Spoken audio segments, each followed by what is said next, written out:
Hello there, mystics. What's up? How you doing? Okay, so here is small little thing. Just like if you're wondering about this, when you meditate, there's something called your spiritual guides. Usually, there's like your angel or a spirit, a symbology of an animal, symbology of like maybe a character even. Um, Sometimes they are represented by nature. Sometimes your environment can talk to you.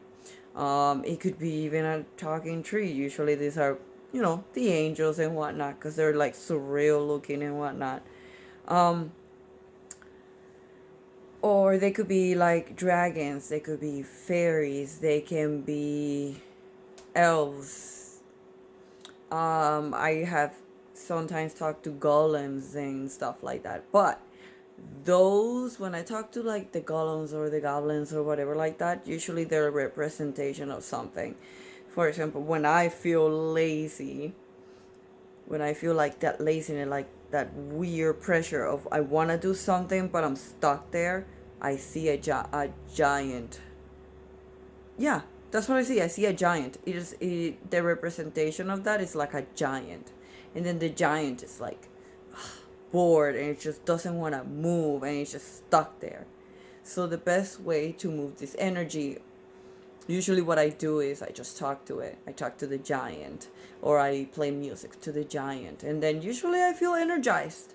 So when I do these interactions, when I am meditating, I've noticed that there is like a feedback, like an energized feedback. I either listen to music, I want to clean, I want to get moved, I want to do something, I want to write, I want to do art, I want to play. So when I go in these meditations and I talk to these um different spirits or entities or whatever is presented to me in front of me, there is like a feedback, I guess kind of like crafting magic. You meditate, you craft your magic, and there you go. You're good to go. That's your boost of energy. That's what I do. Like when I don't feel good, um, I ask Dragon if he can heal me, and what Dragon does is clouds me with smoke, and then whatever pain that I have goes away. So symbology, see? Things for the mind. Mind triggers.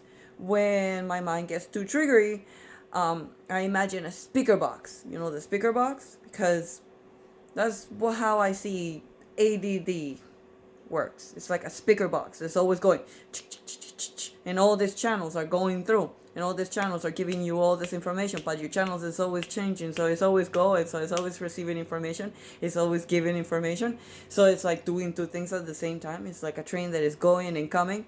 That's energy. So what I do with that is I unplug those things, and silence comes in.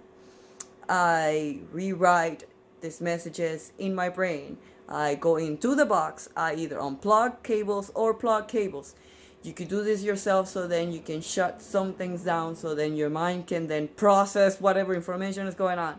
Sometimes it works, sometimes it doesn't. It's, again, my self experiment for me. Sending messages so I can at least function, you know? But back to the spiritual guides. It's really cool how this works because they use symbols and symbology to help you out, to help you cope.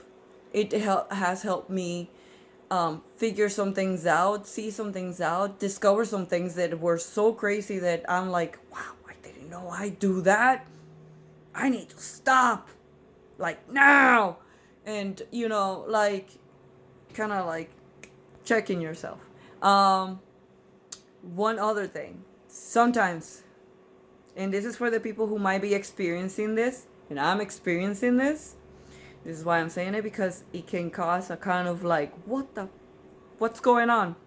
Sometimes celebrities will show up as your spiritual guide, and this celebrities doesn't necessarily means that you're gonna meet them or gonna be with them. It's just that they are your spiritual guides. They are your siblings. They are your twin.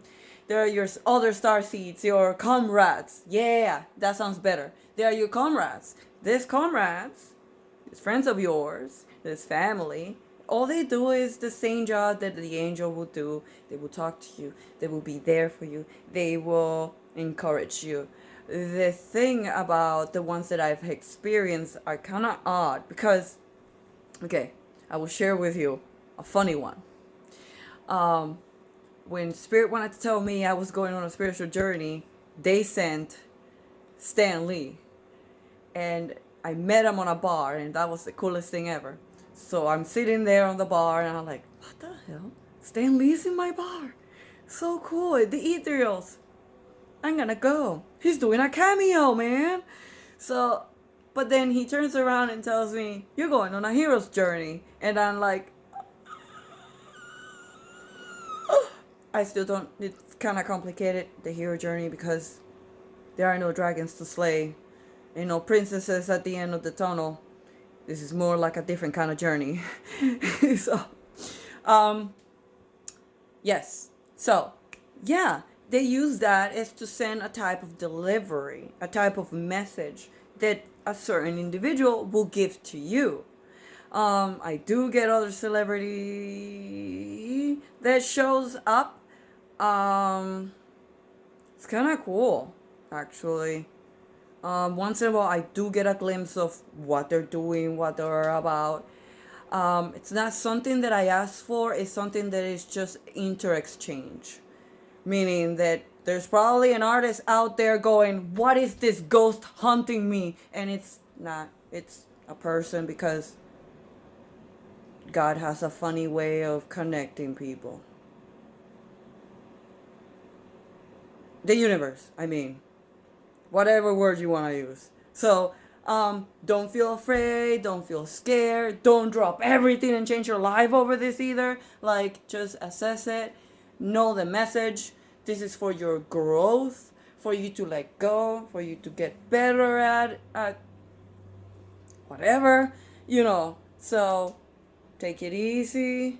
All is good. More of you are waking up to this. This is weird and freaky, but it's fine.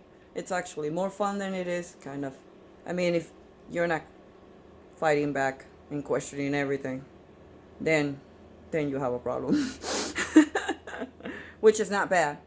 Do question everything. That is the point. That's how you learn. So,